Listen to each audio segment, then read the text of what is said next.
बिस्मिल्लाहिर्रहमानिर्रहीम। अस्सलामु अलैकुम वरहमतुल्लाहि वबरकातुहू।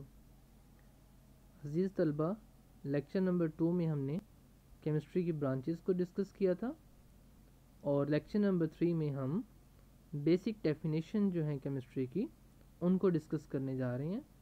तो चलिए अपनी अपनी बुक्स खोलिए और बुक्स की जानब जो है वो हम बढ़ते हैं जी। तो पहली जो डेफिनेशन है वो है मैटर की। मैटर हमारे पास क्या होता है जी? Matter is simply defined as anything that has mass and occupies space। ठीक है जी। तो मैटर बेसिकली क्या चीज़ है? सिंपली सादा तौर पे उसने जो डिफ़ाइन उसे किया है, उसकी तारीफ़ ये है कि कोई भी चीज़ जिसका मैस हो और वो जगह घेरे। जगह घेरने की तो समझ आ गई कि ऑक्यूपाई स्पेस, लेकिन मैस क्या होता है? मैस देखें, जैसे हमने फिज़िक्स में भी अभी डिस्कस किया इनिशियली लेक्चर्स में कि मैस को हम किस तरह से नापते हैं, उसको मुकाबले से तोला जाता है। ठीक है, जिस तरह आपने कहा था उसमें फ़िज़िक्स में अभी हमने पढ़ा कुछ दिन पहले पिछले लेक्चर में। तो उसमें क्या था, हम 5 kg जब यूनिट्स का जिक्र आया था तो आपने देखा था उसमें हम जो है वो ग्रोसरी शॉप वाले भाई को जा कहते हैं कि 5 kg शुगर दे दें। तो वो क्या करता है, वो उसे तोलता है। तोलता किस तरह है? उसके मुकाबले में एक मैथ रखता है जो जिसका मैथ हमें पता होता है या जिसका मैथ हमने फिक्स किया होता है। ठीक है, तो फिर उससे साथ जो है वो उसका कंपैरिजन करता है। तो यानी ऐसी कोई भी चीज़ जिसका कुछ ना कुछ अगर हम उसको तोलें तो उसकी कोई ना कोई वैल्यू आए। ठीक है जी, तो वो उससे कहते हैं मैथ। तो फिर क्या चीज़ हुई मैटर? हर वो ऐसी चीज़ जिसको तोला जा सके, मतलब यानी जिसका मैथ होगा। ठीक हो गया। और फिर ऑक्यूपाइज स्पेस। तो ये डेफिनेशन है मैटर की।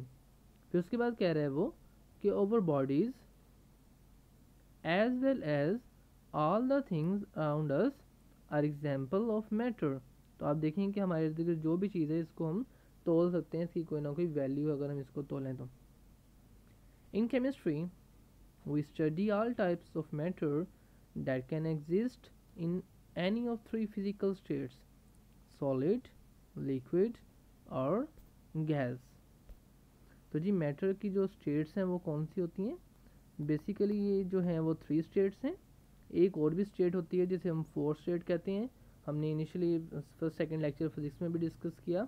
उसमें क्या होता है, प्लाज्मा उसे कहते हैं। लेकिन फ़िलहाल जो मेंस जो हैं हमारे पास टाइप्स वो 3 हैं।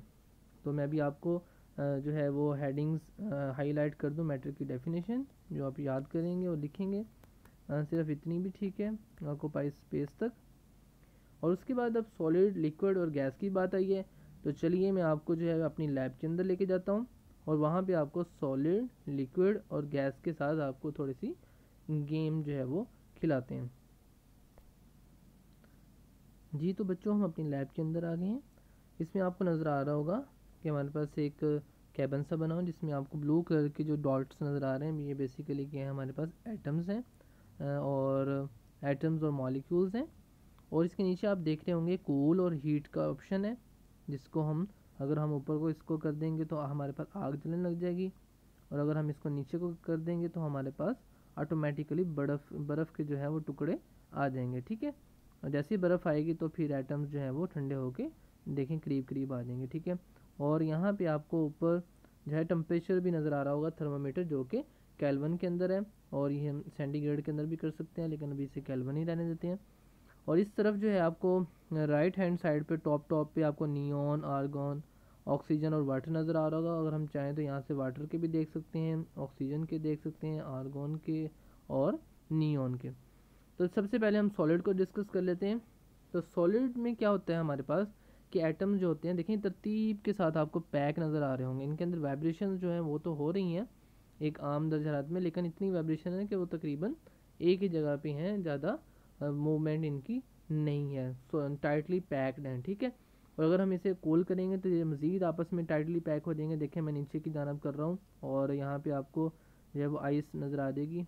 देखें आइस जिस तरह आई, और ऊपर देखें टेम्परेचर कम होना शुरू हो गया, 2 केल्विन, 1 और ये 1 केल्विन। और आप देख रहे हैं इनकी जो है वो मोशन जो है वो बिल्कुल सीज तकरीबन हो गई है। ठीक हो गया, तो हमें पता चल गया कि जी जब ये कूल होती हैं तो इनकी वाइब्रेशंस जो होती हैं, मोशंस जो होती हैं एटम्स और मॉलिक्यूल्स की, वो स्लो डाउन हो जाती हैं। और अगर इसी सॉलिड में मैं अभी इसके नीचे आग जला दूंगा तो फिर क्या होगा जी, देखिएगा, ये देखें, इसके नीचे आग जला दी, देखें किस तरह से इनके अंदर वाइब्रेशंस जो हैं वो स्टार्ट हो चुकी हैं सॉलिड के अंदर ही। किसके अंदर, नियॉन का जो है गैस, उसको हम डिस्कस कर रहे हैं, हम किस तरह जो है हमारे पास इसके एटम्स मूव कर रहे हैं। उसके बाद हम चलते हैं जी लिक्विड की जानिब। तो लिक्विड में कुछ इस तरह से पहले होते हैं आम टेम्परेचर के ऊपर, और अगर हम इसे कूल करते हैं तो ये स्लो डाउन हो जाते हैं, और इसी तरह हीट करते हैं तो इनकी मोशन जो है वो बढ़ जाती है। तो इसी तरीके से जी गैस में पहले ही इनके दरमियान बहुत फासला होता है। तो बेसिकली हमने क्या देखा कि सॉलिड के दरमियान आम टेम्परेचर पे कम फासला है एटम्स और मॉलिक्यूल्स के दरमियान, लिक्विड में सॉलिड से थोड़ा सा ज़्यादा है, और गैस में उससे भी ज़्यादा है। ठीक है, तो गैस में भी उसी तरीके से कोल्ड का इफेक्ट करेंगे तो थोड़े इनके स्लो डाउन हो देंगे इनकी वाइब्रेशन, और अगर हम हीट कर देंगे तो इनकी वाइब्रेशन बहुत ही ज़्यादा बढ़ जाएंगे। ठीक है, तो ये हमने नियॉन का देखा, इसी तरीके से हम पानी का भी जो है वो देख सकते हैं। तो चलिए जी, आपको समझ लग गई होगी कि सॉलिड, लिक्विड और गैस जो है हमारे पास मैटर की 3 फिजिकल स्टेट हैं, तो वो किस तरह से जो है वो वर्क करती हैं और किस तरह उनके अंदर एटम्स और मॉलिक्यूल्स की वाइब्रेशन होती है। चलिए अब हम जो बुक की जानब बढ़ते हैं। उसके बाद है जी कि a piece of matter in pure form is termed as a substance. तो ये सब्सटेंस की डेफिनेशन है। ठीक है जी, कि हमारे पास ऐसा, अब मैटर का तो हमें पता चल गया कि ऐसी कोई भी चीज़ जिसका मैस होगा और ऑक्यूपाई स्पेस करेगी, जगह घेरेगी, किसी ना कोई जगह लेगी। ठीक है, तो आपने देखा अभी जो हम लैब के अंदर गैस थी, तो गैस के जो थे आइटम्स और मालिक्यूल्स वो भी जगह ले रहे थे। ठीक है, उनका भी कोई ना कोई मैस था। देखें वो घिर जाते थे, जिस तरह हम जो है उन्हें कूल करते थे तो क्लोज हो जाते थे, और जब हम उन्हें हीट करते थे तो वो ज़्यादा जगह घेर लेते थे। तो उसके बाद कह रहे हैं कि every substance has a fixed composition and specific properties और करेक्टरिस्टिक्स।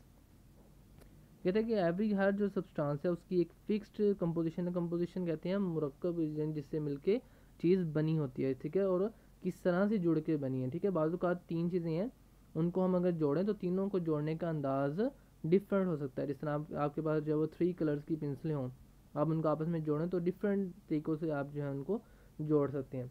तो लेकिन ये कह रहे हैं कि जो सब्सटेंस होता है, प्योर सब्सटेंस जो है, उसके अंदर क्या होता है ऐसा, उसके अंदर जो कंपोजिशन होती है वो फिक्स्ड होती है, एक ख़ास तरतीब से जुड़े होते हैं, और उसकी जो खसूसियात होती हैं, ठीक है जी, वो भी जो होती हैं वो स्पेसिफिक होती हैं, ख़ास होती हैं। Whereas impure matter is called a mixture. तो हम जो है अभी हाईलाइट कर लेते हैं सब्सटेंस की डेफिनेशन को। Substance a piece of matter in form of is termed as substance. Every substance has fixed composition and specific properties or characteristic। यहाँ तक कर लें तो ज़्यादा बेहतर है, वैसे सब्सटेंस तक भी कर सकते हैं लेकिन इतनी कर लेनी चाहिए।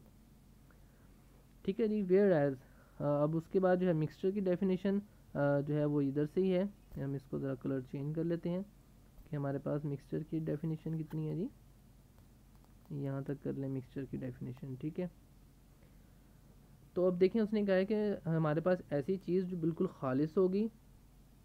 ठीक है, मैटर का ऐसा टुकड़ा जो बिल्कुल खालिस होगा उसे हम बोलेंगे सब्सटेंस, और ऐसा टुकड़ा जो खालिस नहीं होगा बल्कि उसके अंदर मिलावट होगी तो ऐसे टुकड़े को हम बोलेंगे मिक्सचर। अब मिक्सचर के आगे उसने बताया हुआ है कि विच कैन बी होमोजीनियस और हेट्रोजीनियस इन इट्स कंपोजिशन। तो कहते हैं कि अपनी जो कंपोजिशन है, जो इसकी बनने की तरतीब है, उसके अंदर मिक्सचर की भी 2 किस्में हैं, एक है होमोजीनियस और दूसरा है हेट्रोजीनियस। अभी यहाँ पे होमोजीनियस का लफ्ज़ आया तो थोड़ा सा आपको एक्सप्लेन कर देते हैं। होमोजीनियस कहते हैं ऐसा मिक्सचर का फॉर्म जिसके अंदर अगर हम कोई भी सैंपल लें, कहीं से भी लें, तो जो उसके अंदर कंपोजिशन है, जो उसके अंदर मिलने का अंदाज है, वो हर जगह पे कांस्टेंट रहता है, एक जैसा रहता है। मिसाल के तौर पे हवा, ठीक है, एयर के अंदर आप यहाँ पे सांस लें, उधर लें, थोड़ी दूर लें, ऊपर छत पे लें, नीचे लें, तो इतना जो है वो उसके अंदर जो हमारे पास गैसेस का मिलावट है वो एक जैसी रहती है हर जगह पे। ठीक है, हमारे ज़मीन के करीब करीब। और हेट्रोजीनियस क्या होते हैं?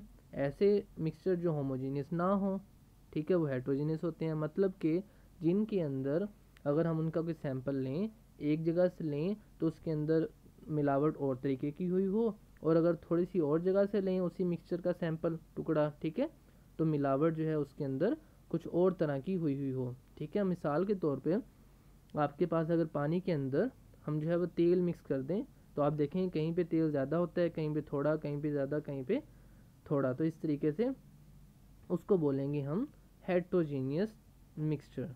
ठीक हो गया। अब उसके बाद हम बढ़ते हैं जी next.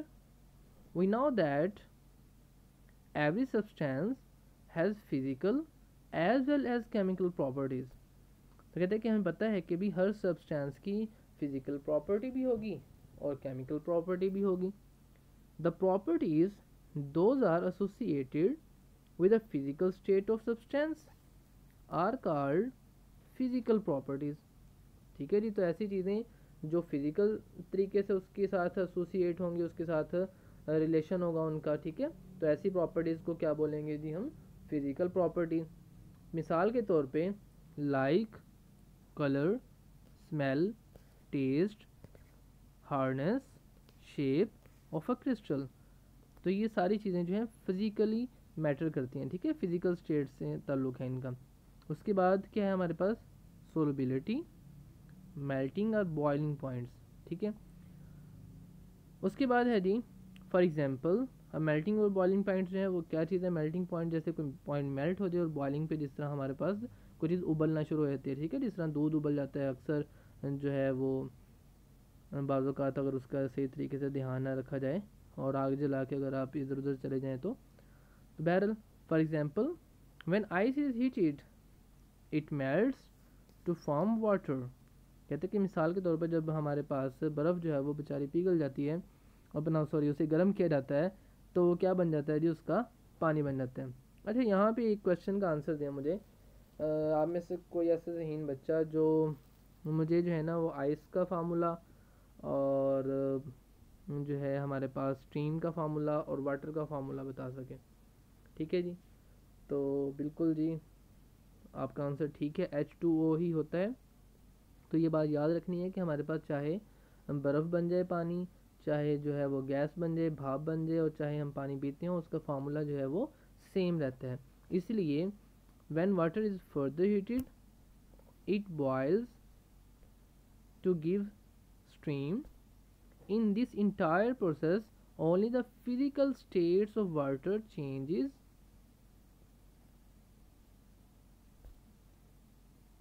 whereas its chemical composition remains the same। हमारे पास देखें वो कह रहा है कि जब ये सारी चीज़ें हुई, आइस से वो क्या बना जनाब? पानी बना, ठीक है, और उसमें किस में चला गया? लिक्विड फॉर्म में। उसके बाद लिक्विड फॉर्म से किस में चला गया जी? स्ट्रीम फॉर्म में चला गया। तो इस सारे जो तरीकाकार था, इस सारे अमल के दौरान क्या हुआ? सिर्फ ये फिज़िकल चेंज जो है, फिज़िकल स्टेट्स हैं, यही चेंज हुई हैं, लेकिन जो उसकी केमिकली प्रॉपर्टीज़ हैं, यानी उसका फार्मूला है, उसके अंदर ऑक्सीजन और हाइड्रोजन की जो मिकदारें हैं वो जो हैं वो कांस्टेंट रही हैं इंटायर प्रोसेस के दौरान। ठीक हो गया। अब यहाँ भी हम देख लेते हैं जी, इसकी हाइलाइट्स कर देते हैं डेफिनेशंस को। सबसे पहले जो है वो डेफिनेशन द प्रॉपर्टीज़ से शुरू होती है, ठीक है। लाइक आप ये देखें यहाँ से बाद लाइक कलर स्मेल टेस्ट में आप 2-4 जितनी भी आपका दिल करे आसानी के साथ वो आप लिख सकते हैं फिज़िकल प्रॉपर्टीज़ के साथ, ठीक है। हार्डनेस इधर तक भी कर सकते हैं, ठीक है। उसके बाद है जनाब the chemical properties. Chemical properties depend upon the composition of substance. तो जो केमिकल प्रॉपर्टीज़ होती हैं वो किसके ऊपर डिपेंड करती हैं कि सब्सटेंस किन चीज़ों से मिलके बना है। When a substance undergoes a chemical change, composition change, and a new substance are formed. For example, decomposition of water is a chemical change as it produces hydrogen and oxygen gases. All materials are either a substance or a mixture। ठीक है। तो क्या कहता है कि जनाब जब हम क्या करें, डीकम्पोज करें वाटर को, पानी को हम तोड़ें, तो हम पानी को किस तरह से तोड़ सकते हैं। अगर हम पानी में से इलेक्ट्रिसिटी पास करवा दें तो हाई इलेक्ट्रिसिटी, तो पानी जो है वो टूट जाएगा और वो हाइड्रोजन और ऑक्सीजन गैस बन जाएगा। जब हाइड्रोजन और ऑक्सीजन गैस अलग अलग हो जाएगी तो फिर पानी भी नहीं रहेगा, तो उसकी सारी जो कंपोजिशन है वो टूट गई, तो लिहाजा ये क्या हुई, केमिकली जो है उसकी प्रॉपर्टीज़ हुई। तो उसके कहते हैं कि आल मटेरियल्स, या दो खसूसियत होंगी कि हमारे अपना sorry all materials are either substance और अ मिक्सचर। तो जो भी मटेरियल होगा या तो वो सब्सटेंस होगा, बिल्कुल प्योर खालिस होगा, और या फिर वो क्या होगा, मिक्सचर होगा, उसके अंदर कोई ना कोई मिलावट होगी। और मिलावट दो तरीके से हो सकती है, या तो जो मिलावट की गई है बड़ी ज़बरदस्त हो और पता भी ना चले, हर जगह पे मिलावट सेम हो, और या फिर जो मिलावट है ऐसी हो कि सही तरह से वो मिले ही ना, तो उसे बोलेंगे हेट्रोजीनियस। अब हम बढ़ते हैं जी नेक्स्ट। कहते हैं figure 1.1 shows a simple classification of the matter into different forms। तो ये जनाब जितना भी हमने आज पढ़ा है इसका ये जो है वो डायग्राम के ज़रिए आपको जो है वो समराइज़ किया गया है। अब हम केमिकल प्रॉपर्टीज़ को हेडिंग जो है वो हाईलाइट करने के बाद इसको देखते हैं।